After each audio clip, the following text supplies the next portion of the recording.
মারা গেছেন মামলার বাদী, মৃত্যু হয়েছে কয়েকজন বিচারকেরও। কিন্তু এরপরেও শেষ হয়নি ১৯৯১ সালে ভোলার একটি ডাবল মার্ডার হত্যার বিচার।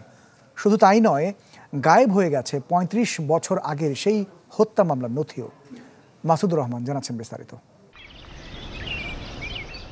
মাছ ব্যবসায়ী জাহিদুল শেখ বাগেরহাটের মোরেলগঞ্জের বাসিন্দা। গেল কয়েক মাস ধরে ঘুরছেন হাইকোর্টে। ১৯৯১ সালের ২৩ ফেব্রুয়ারি একটি ঘটনার বৃত্তে বন্দী যার জীবন। ৩৪ বছর আগে সেদিন জাহিদ শেখের দুই ভাইকে ভোলার চর নিরালায় খুন করে নদীতে ফেলে দেয় দুর্বৃত্তরা। ভাগ্যক্রমে বুকে ২২টি কোপ নিয়েও বেঁচে যান তার বাবা। সেই ঘটনার ৪ বছর পর আসামিরা মামলাটি স্থগিত করে হাইকোর্টে। সেই থেকে মামলাটির আর খবর রাখেনি কেউই।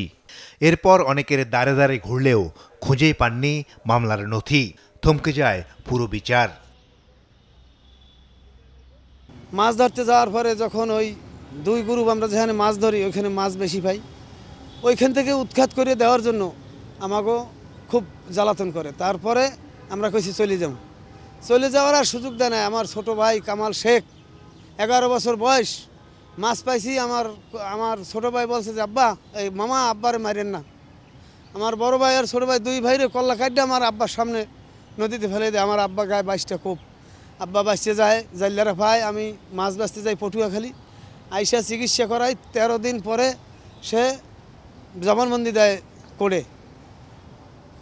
ভিকটিম কোর্টে জবানবন্দি দেওয়ার পরে আগ্রমেন্টের আগে কেসটারে স্থগিত করে দেয়। 10 বছর মামলা চালাইয়া আমাকে একবার নিঃস্ব করে দিয়েছে, কিচ্ছু রাহে নাই। এই কেসের জন্য কেসের বিচার করতে করতে আমার মা বাবা দুনিয়া ছেড়ে চলে গেছে। আমার পরিবার, আমরাই 2টা ভাই বোনই আছি পৃথিবীতে। কেসের এই যে তথ্য, এই নথি কোথাও পাই না, কিন্তু কাগজপাতি আমার কাছে, কেসের কাগজপাতি আমার কাছে আছে। কত জায়গায় গেছি, আমাকে কোনো মূল্য আমরা পাইতেছি না। আমি ইচ্ছা করে লুকা রাখছি। মঙ্গলবার বিষয়টি নজরে আসে রাষ্ট্রের প্রধান আইন কর্মকর্তার, জানান প্রধান বিচারপতিকে।